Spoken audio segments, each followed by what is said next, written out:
Hi guys, Ted Simpson here, ready to show you another fine painting. We're going to be doing a nice deep woods scene, popularized by several different Bob Ross episodes here. I got my 12 by 16 canvas set in the portrait orientation, and as you can see, I've already covered the canvas with a thin coat of black gesso and let it dry completely.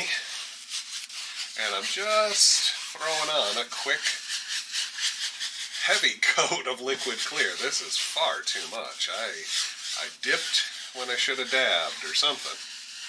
This is way too much. And you can see this canvas is getting a little floppity too. So we've got some work ahead of us. We got some issues to take care of, which is a great training tool for you folks. Lucky you, I messed up. Well, not really messed up, just added a little too much. Let's see here. So first things first, when you have a little too much liquid clear, it's awfully shiny. It's an easy process. You just give the canvas a quick wipe down.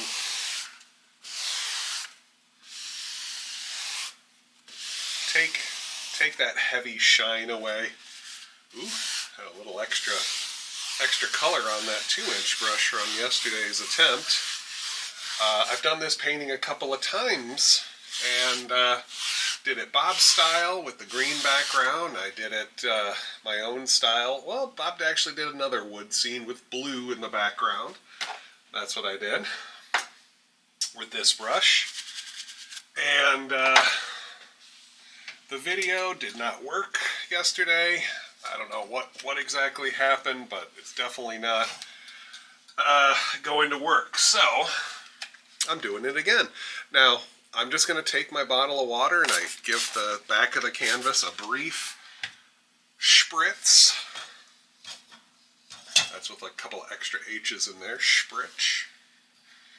And in just literally seconds, it tightens up that canvas. So I thought, now if I didn't show you, I'm going to show you here, the other two versions of the painting, pop, pop. And today, let's do it different. Why do the same thing over and over again? I'm going to change it up, and our background color is going to be purple.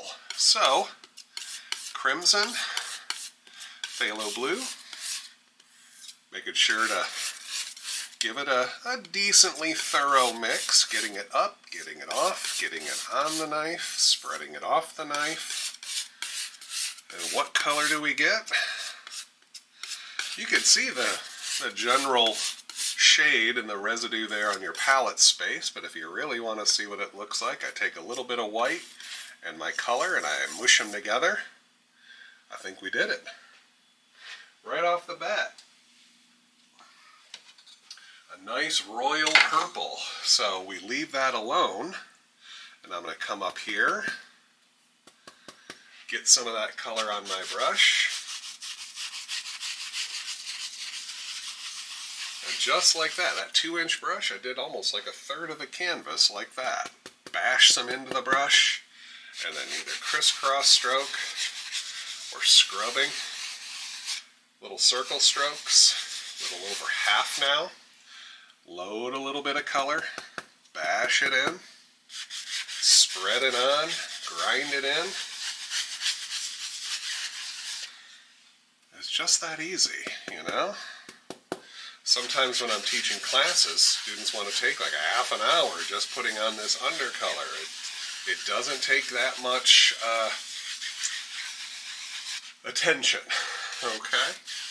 So, I know this is a transparent color, it's a little hard to see. What's the best thing to do? Just touch it with your finger. If the finger comes back purple, you've got the right amount. If you're putting so much on there that you can see it really easily, I'm tempted to show you, but I don't want to waste the paint.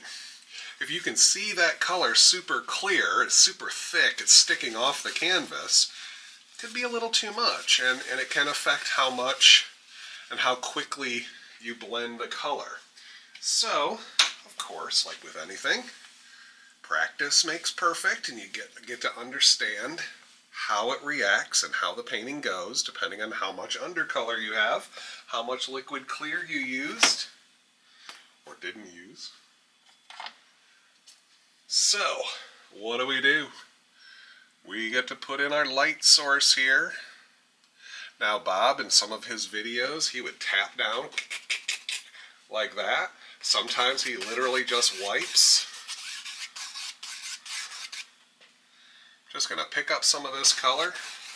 Where do you want your light brightest spot to be? Or do you want multiple bright spots? It's really up to you. This process here, kind of random. I'm not really trying to blend too much. I am going down here about 3/4 of the way down. Bright ones, not so bright ones. It's all going to change once we get into the next steps. So throw it out there, see what you like, take a moment, and stop. I'm going to take my brush, either holding it a little bit handle above center or below center. See that? Pushing. And in about 2.5 seconds, we've got our distant light source. I kind of like it kind of zinging over here a little bit more. I'm going to go with it. I'm going with it. That might be our brightest spot. But after I said I'm done, of course, if you want to change something and make it a little extra bright in one spot or another spot, just repeat yourself. Good enough. All set. This is such a quick, easy way to do things. So, titanium white, my crimson and phthalo blue, midnight black, my 2 browns, Van Dyke dark sienna, sap green, cad yellow, yellow ochre. Pretty simple palette here. It was simpler when I did the green one. I didn't really need to make the purple colors. Just green, black, white, browns, and the highlights. Using the old filbert brush here, as with anything, you can pick and choose what brushes work better for you. The fan brush works really well for this. If you load it properly and you get that nice wedge, that nice chiseled edge, you just press in and pull down. As long as it's relatively dark, that's all we need for our purposes today. Now you can use some of these little gaps that you have. Makes it a little easier to put those dark trees in. They really stand out. I try to just go down and up as few times as I can. I sometimes need to adjust the size of this tree.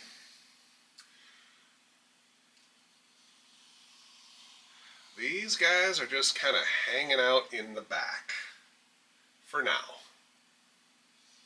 Little distant trunks. Kind of goes a little wide on you sometimes.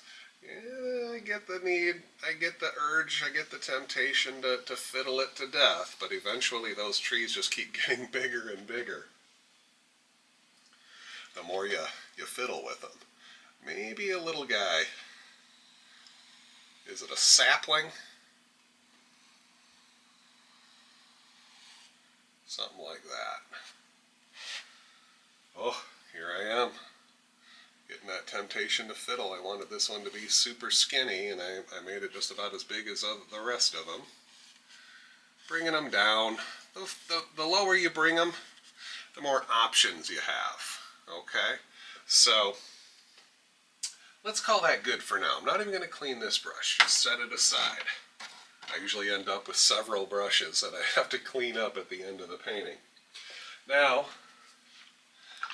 on my green example, I use paint thinner and midnight black. Yesterday I broke open my jar of liquid black, and I'm going to use that as my branches color. Now, let's see here. Always works out better if you take a little bit away from the jar. So I'm just going to put a little bit there on a waxed paper plate. Okay, we're going to do some branches here.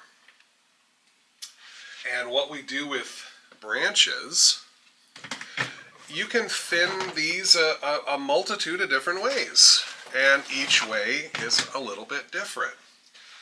Paint thinner definitely works, but if you've watched Bob or you've practiced on your own here, the paint thinner and the liquid clear don't really like each other. I think I'd be okay here. I'd use very little liquid clear after I wiped it off, but if you have a heavy amount of liquid clear, you can get some undesirable reactions there. Liquid white obviously will lighten up the scene, don't want to use that. Liquid clear as a thinning agent works, but it's still a little viscous. Liquid black, my friends, try the liquid black. It gets that nice thinness of thinning the down with paint thinner without the weird blooming effects. So, I am just touching and pulling out, kind of giving it a little dip, and maybe a little extra branch or two here or there. Make the whistles. I'm telling you, it helps. I want these branches a little wider at the trunk, of course, and narrower as they go out. So I bend my bristles and let it travel out, lightening my touch as I go. And then giving it a little extra branch here or there, and maybe a couple little furry things here. Now I may make a mistake. We're going to come back here with some foliage, some little indications of needles and stuff, so I'm not going to try to like repair it now. I'm just going to cover it up. So,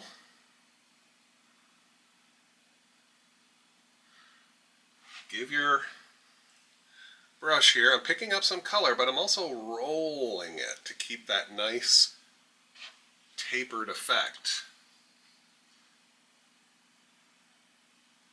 And in a deep forest like this, it's okay if you overlap little things. You can also change the trunk. There. Tapered that a little bit better. And you put some branches out here. And some little branches off of those. As many or as few as you like. Sometimes you get the fiddles and you want to keep playing around with them. Try to resist. Sometimes I just do all the way down one and then sort of alternate on this side. You can have them alternate or coming off at the same level, whatever you feel. Whatever species of tree you want to emulate.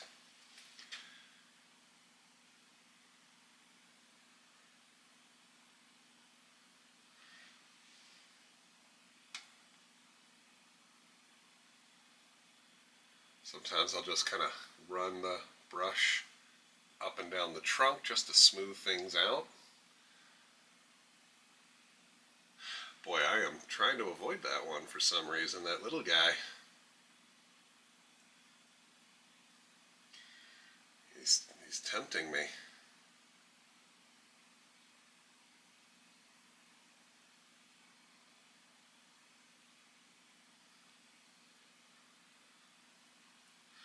Too much paint in your brush can cause it to come off a little bit bolder than you might expect. So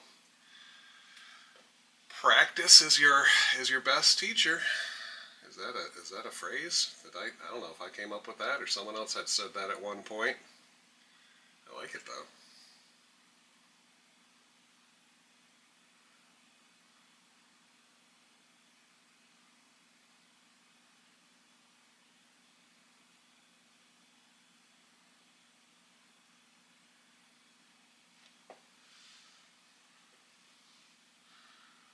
Every time you do this, you pick up a new trick. You get to see, every time you load your brush, you get experience and how it's going to perform.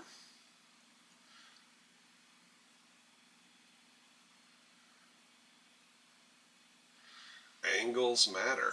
Going over this different bit of white might use a different angle than going over a little bit darker section of your sky.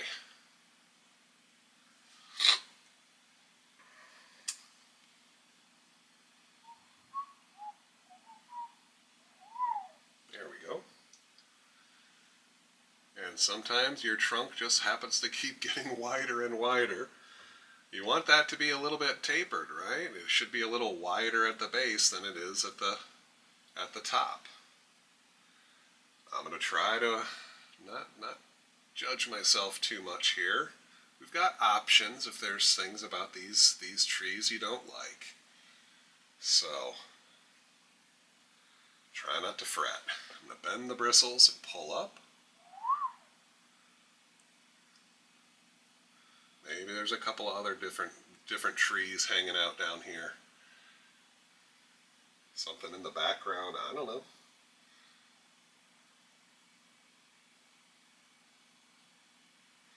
Just created a couple little baby trees. Look at that.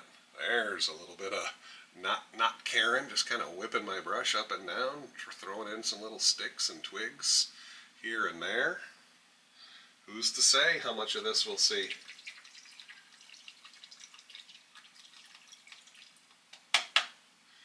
All right, so set that brush aside, set the liquid black aside. Something you never see Bob do. Sometimes we gotta clean our hands. Or at least I do. I still get stuff on me. That's okay. Just stop once in a while. Clean yourself up. Once that paint gets on the handles, it can get a little stainy. It just wants to keep getting on your hands no matter how much you clean them. So make sure your handles are free of color as well. All right. So a little bit of this color here. Let's go with our 1-inch brush. I got a nice clean one here. A little bit of that black, maybe a little bit of the purple. It doesn't matter.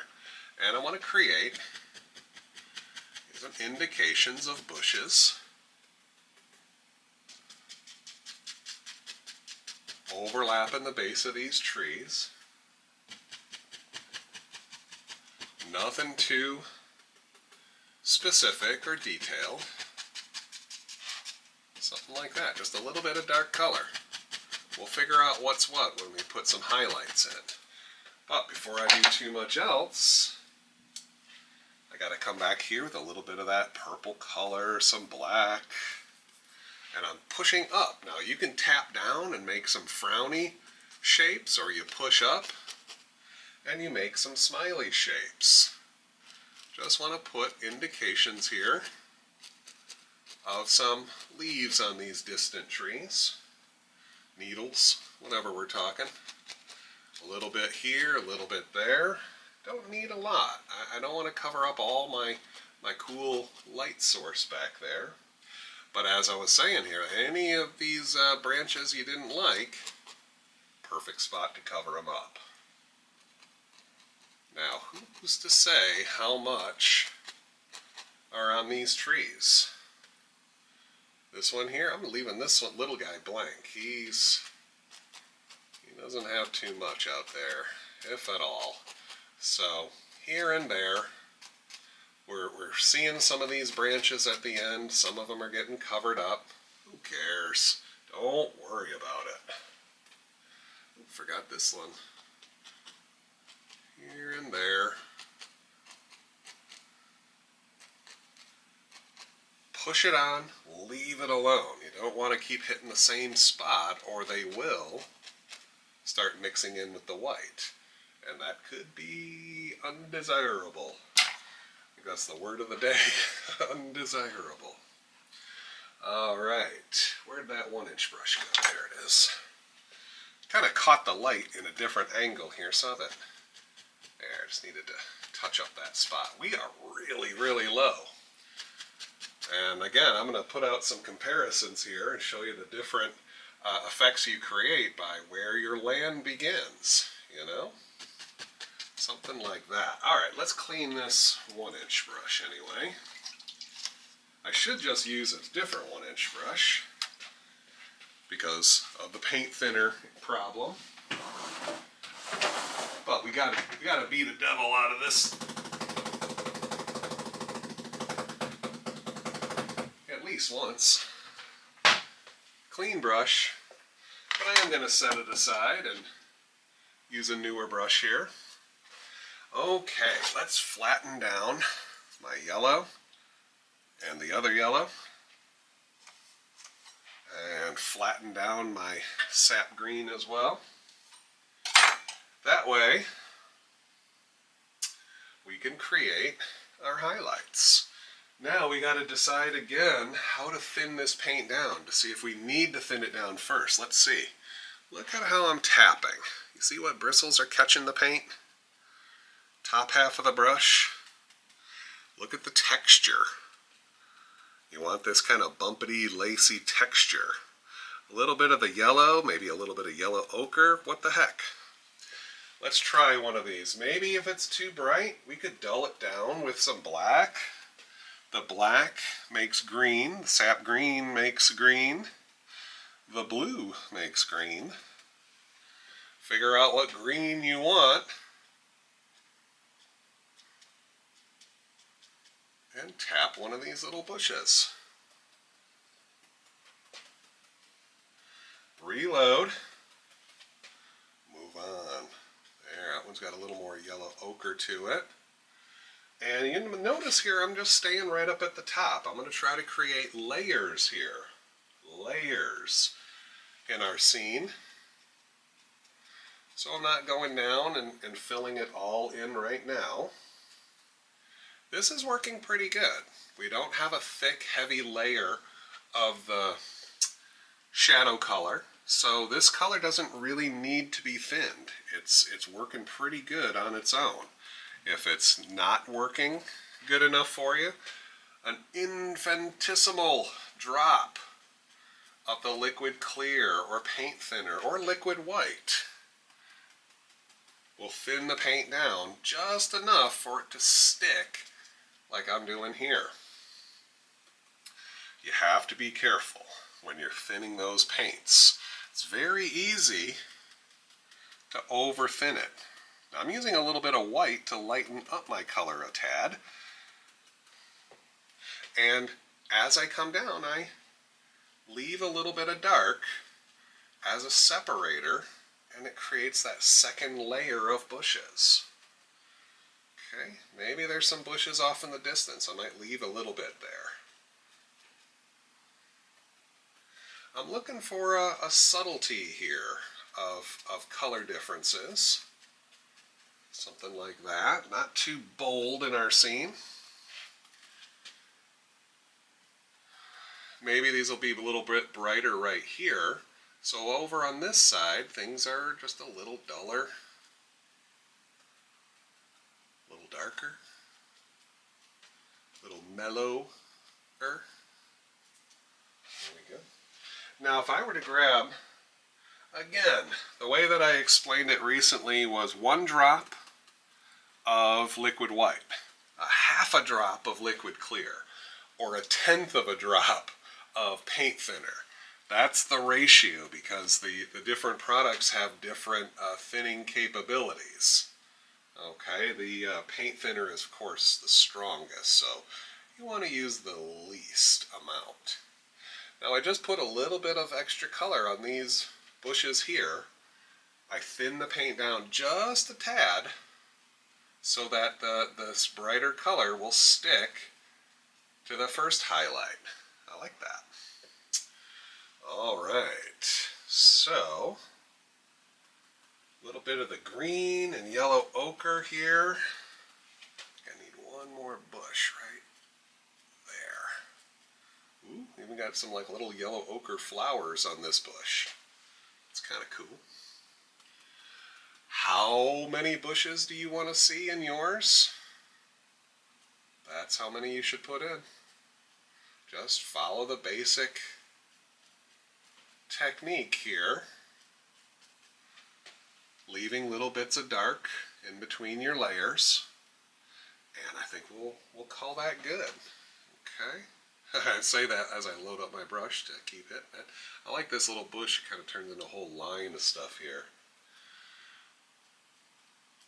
Something like that. I don't know. We'll see. If I don't like it, we can cover it up.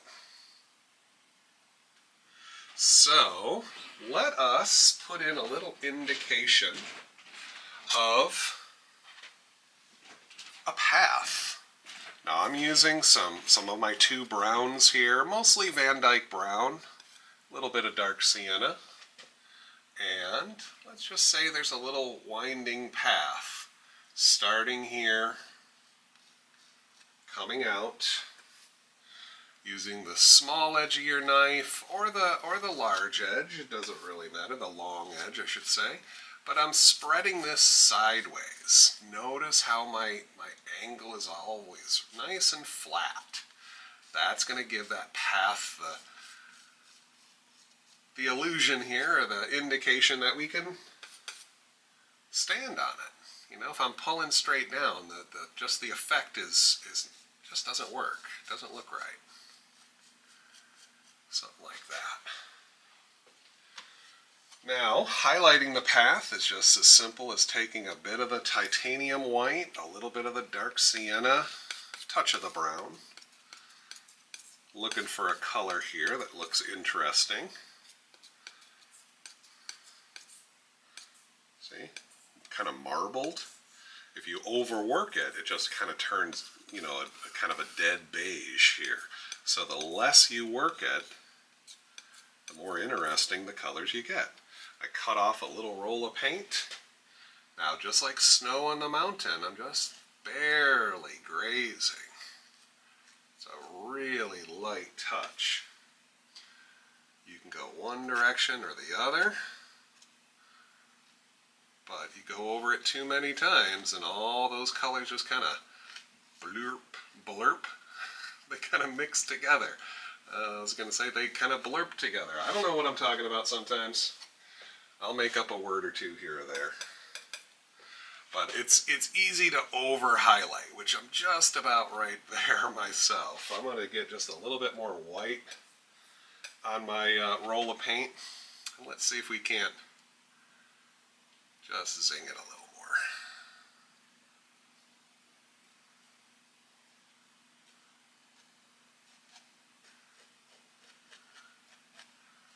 And again, if you don't like it, we got options. We can cover it up. Case in point. Black, a little more brown to this color here on my filbert brush. Black and brown. Doesn't really matter. And let's drop in a new tree right between these two. I come right down in front of the other trees, right down through the bushes, and right down where this path, and now that path looks like it's kind of behind this tree a little bit. Little black, little brown. Angle and pressure will get you that nice dark tree. And maybe, before we do any more, I'm going to have a little bit of grass. Now, just a half a speck, I'm talking barely any, of the paint thinner. Let's mix up a color, a little bit of the blue, a little bit of the black.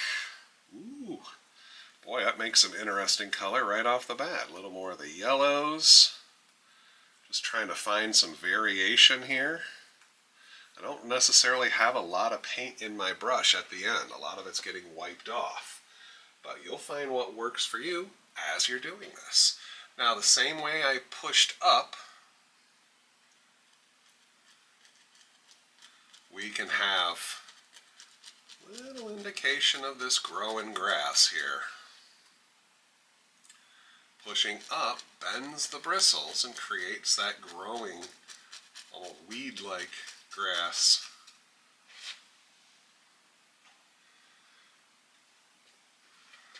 There's a little bit back here, might be behind that tree on that side there. And then it starts to come down in front of the tree. See that there? We got a little root system coming off the foot of this tree.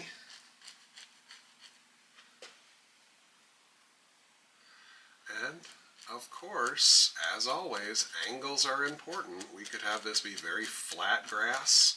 We could immediately turn it into a hill at any point, just depending on your desire at the time. As I'm getting more to the bottom of the canvas here, it's getting closer to us, so it's a little more detailed, so I'm pushing a little harder, and the grass will get longer. That's how it would be a little closer up to us, a little more detailed. Flip the brush over and push harder, and you got plenty of color to do the task. There we go. Over here, maybe it's a little duller. Grabbing a little more of the yellow ochre. Working my way down. Boom. It's pretty quick. It is pretty quick. You got to be careful about going over it too many times. You lose all the dark, and then things just start looking a little mashy, you know? A little muddy. Covering the path at a couple of points here, kind of sinks that path underneath the grass in certain points, makes it look like the grass is starting to overgrow the path a little bit. All right. Now that I've got that grass in there, boy, I went strong with it. Let's go ahead. Wow. Nice foreground tree here. This tree's the closest to us, so this one's pretty wide, isn't it? Boy, that's gonna have a big old foot.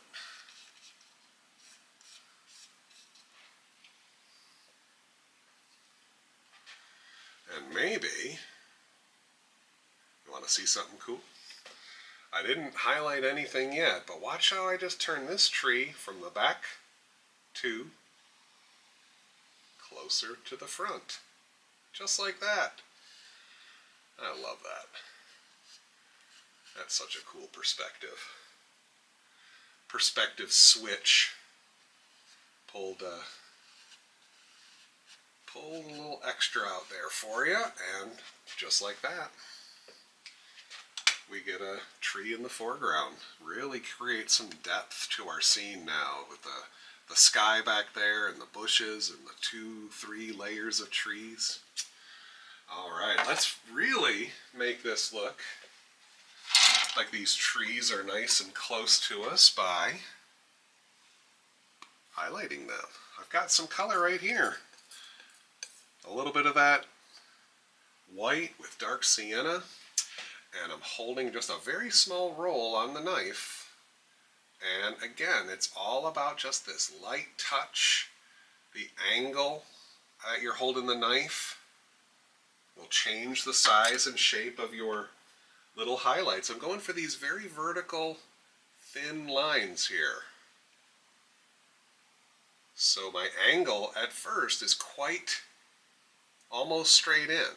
Once I'm running out of paint, yay, bring the angle over and you'll get a little more color coming off.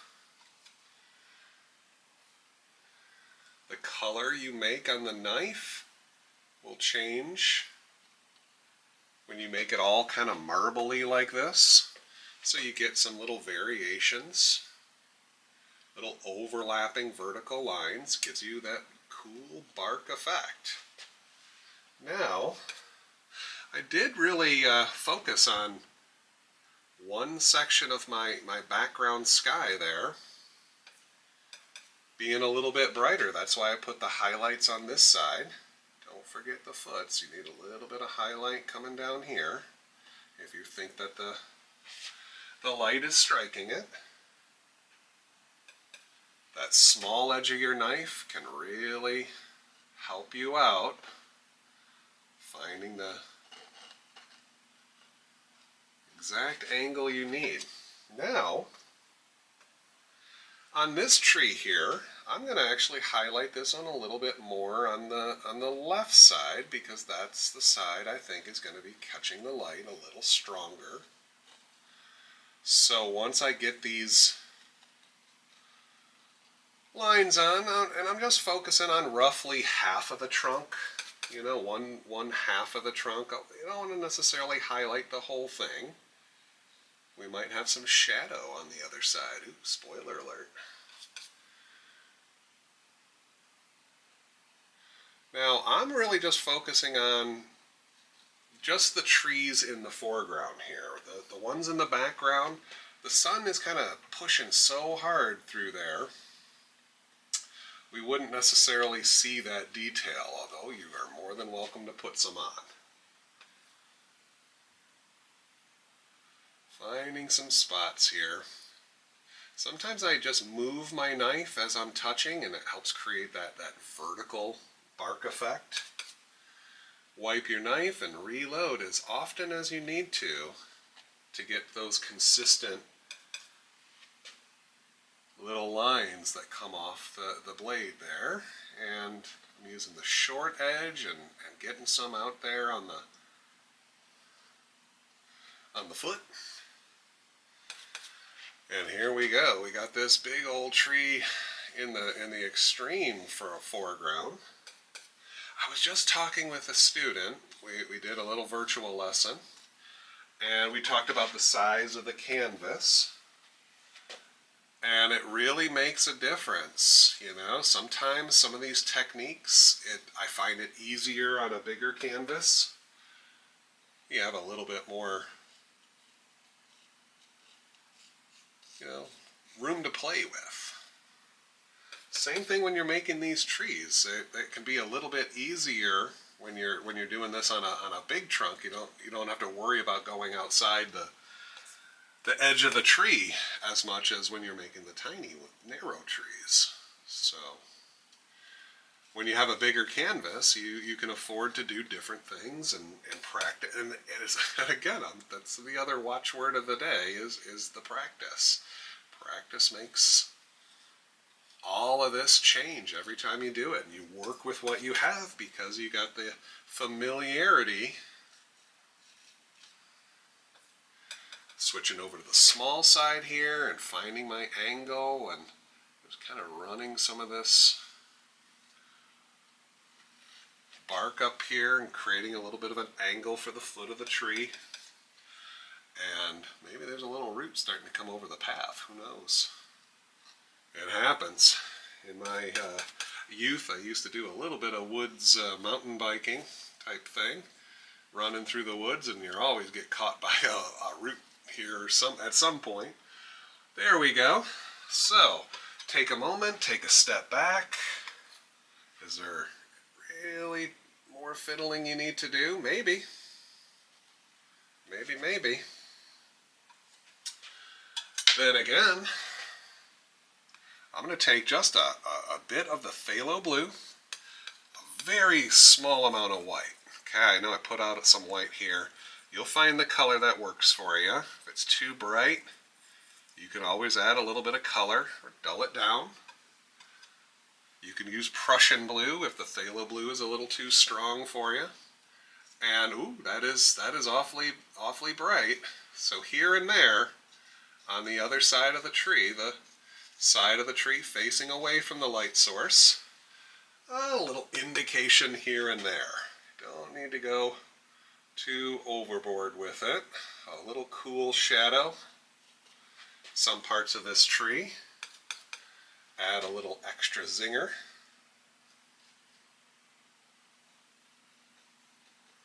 There we go. Not much, right?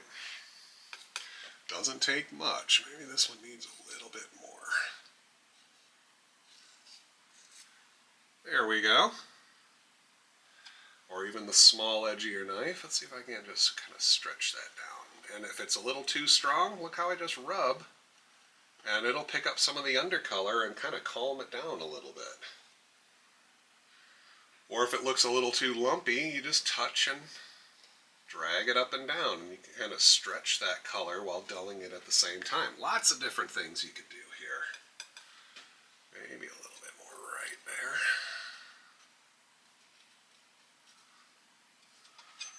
And then I've got my dirty old grass brush here. Maybe cover the foot of the trees a little bit. There we go. Now they look a little sunken in. Now, let's see here. Boy, I got to go back, don't I, to the liner brush, wherever that one might be, and a little bit of the liquid black, wherever that got off to. Here we go.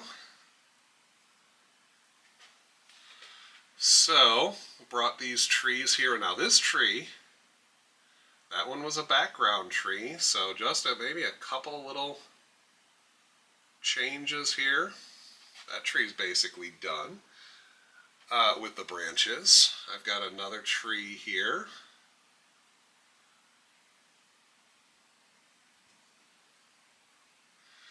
Now, the perspective of these trees in the foreground, you have to watch like the thickness of the trunk. That means the branches are all going to be a little bit thicker as well. You wouldn't necessarily want little babies branches everywhere.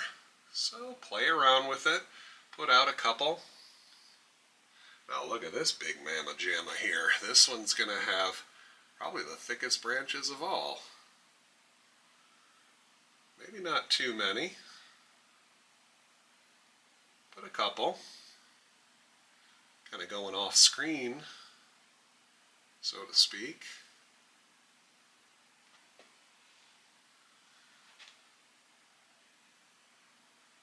Ooh, that's a big one. Now if you like painting the sides of your canvas, you could always extend those out.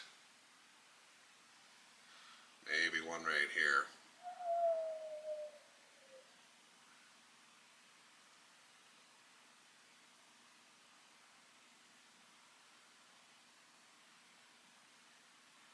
There we go.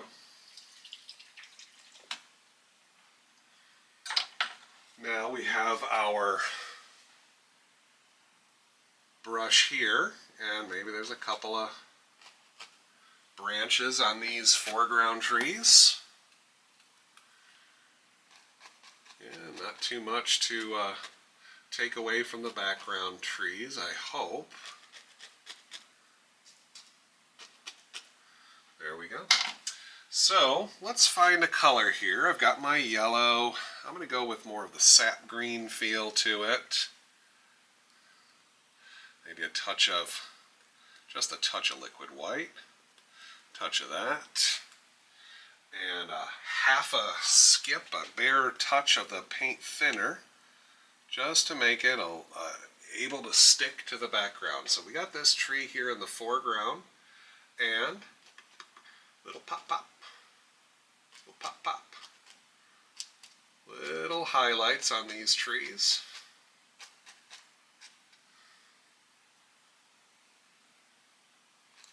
Here and there.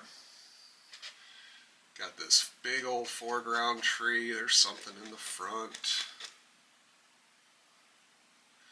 This one here, let's see.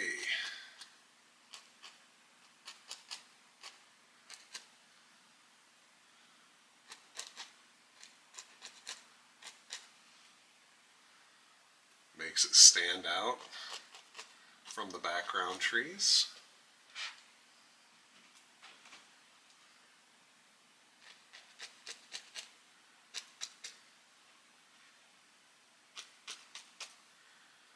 There we go.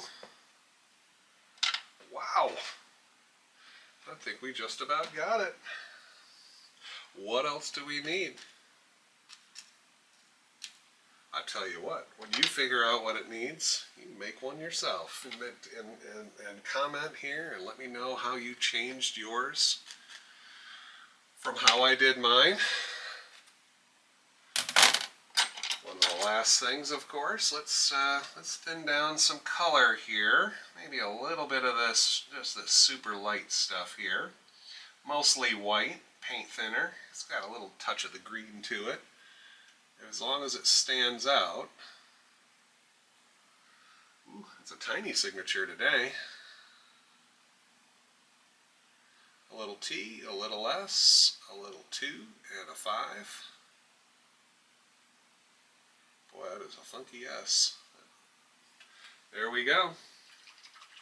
I hope you guys enjoyed this one as much as I enjoyed making it. I hope you enjoyed watching it. So 46 minutes, not too shabby. Thanks, guys. I'll see you next time.